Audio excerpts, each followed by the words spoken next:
Do you think it's possible to befriend a ghost?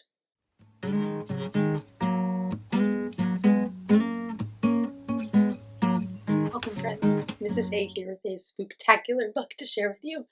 Before we get started, make sure you like and subscribe to remind me that you are enjoying these videos and you'd like me to share more stories in the future.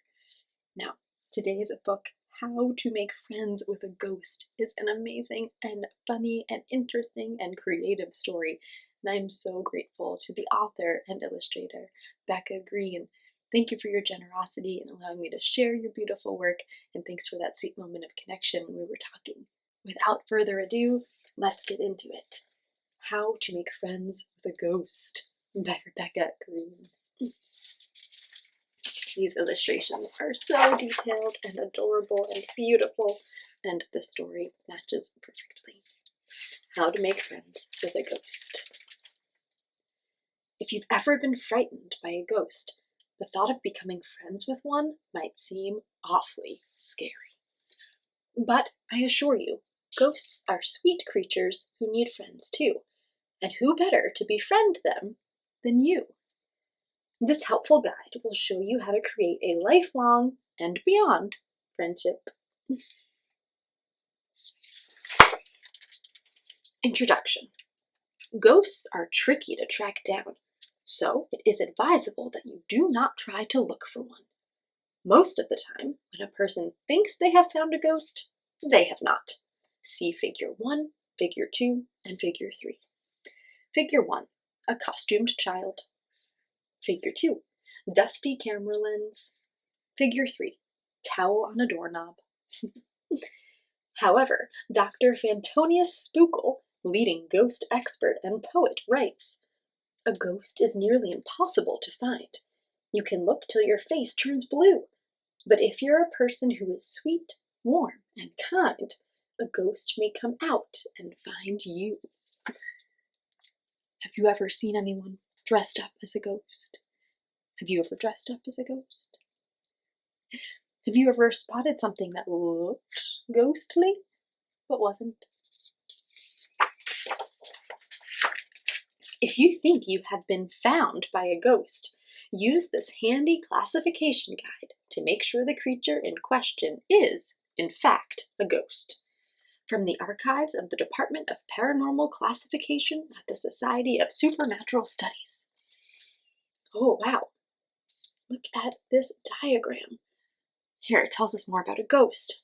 A ghost has a small mouth, but eats a lot.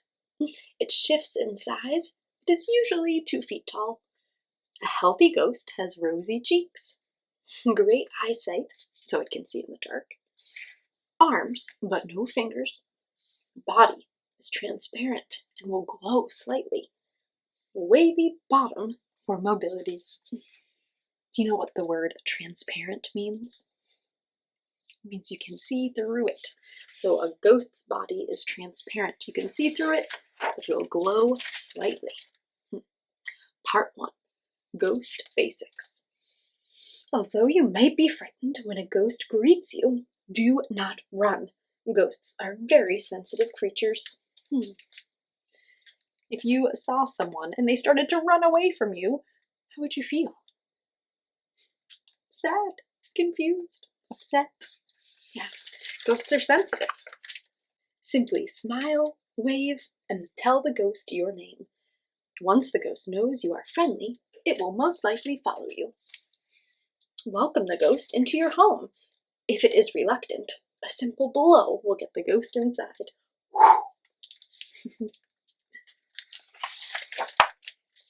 Warning, never ever put your hand through a ghost. It can cause a serious tummy ache. Part 2, Ghost Care. Feeding. Ghosts love to snack. One sure way to a ghost's heart is to fix its favorite treats. Let's learn about some of them. Cinnamon-dusted insects, moldy toast, earwax truffles, mud tarts, and pickled boogers. Whew. Chances are your ghost will want to help you in the kitchen.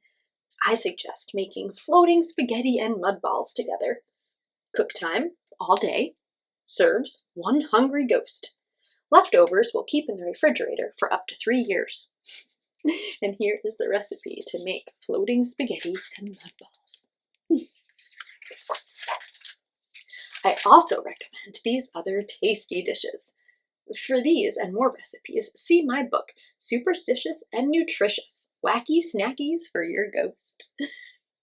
Musty biscuits with toe jam, monster mashed potatoes, spider web sushi, dead leaf salad with woutons, and thunderstorm soup.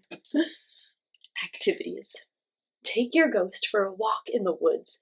Ghosts love to collect leaves, acorns, and worms. Do you like to collect anything when you're out in nature? I agree, I have a connection to this ghost. Read scary stories together. Ghosts love to be read to. I suggest Tales of the Living by Mort L. Beans. Tell jokes to your ghost. They love to giggle. Knock, knock. Who's there? Boo! Boo-hoo! Why are you crying? Take your ghost trick-or-treating on Halloween. Everyone will think it's a ghost costume. Throw a dance party. Ghosts like to groove to creepy music. I recommend Spooky Jams by the Spiders. Do you have any favorite spooky songs to dance to? I love the Monster Mash. Bedtime. Give your ghost a bedtime bath. I suggest warming water in a cauldron and blowing your own bubbles.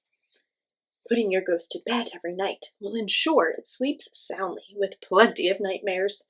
Ghosts love nightmares. Make your ghost a cozy bed. Try laying down moss in the darkest corner of the attic.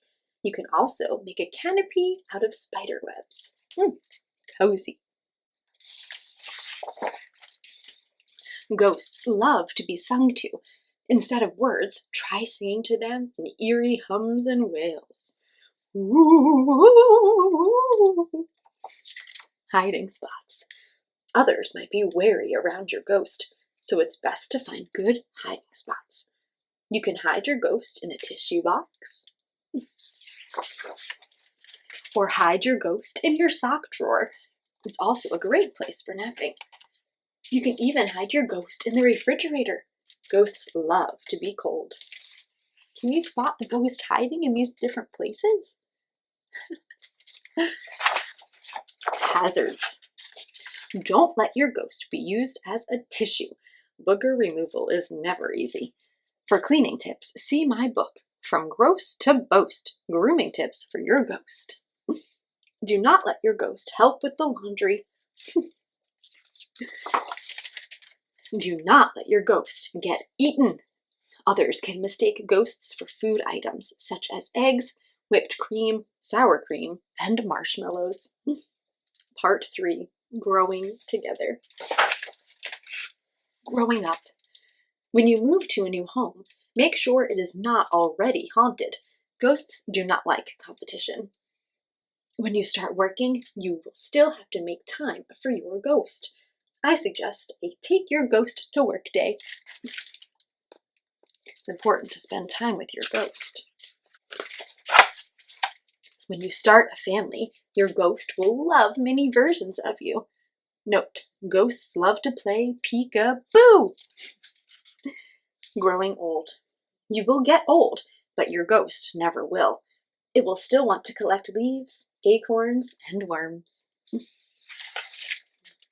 If your eyes can no longer see, your ghost will be there to read to you.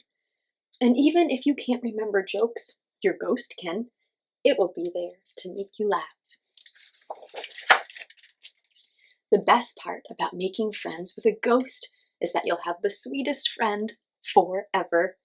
According to Dr. Fantonius Spookel, if you've been lucky enough to be found by a ghost that calls you its friend, then your friendship will last, for it knows no bounds.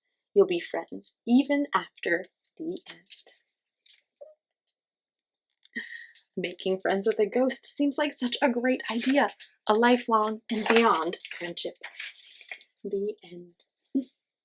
Friends, I hope you loved How to Make Friends with a Ghost just as much as I have. If you haven't already hit that red subscribe button, now's a great time because Monday I'll have a special lesson all about Halloween and Dia de los Muertos. So be sure to come back and check it out. Until then, remember that I love you because you're you, not because of what you do. And I can't wait to see you next time.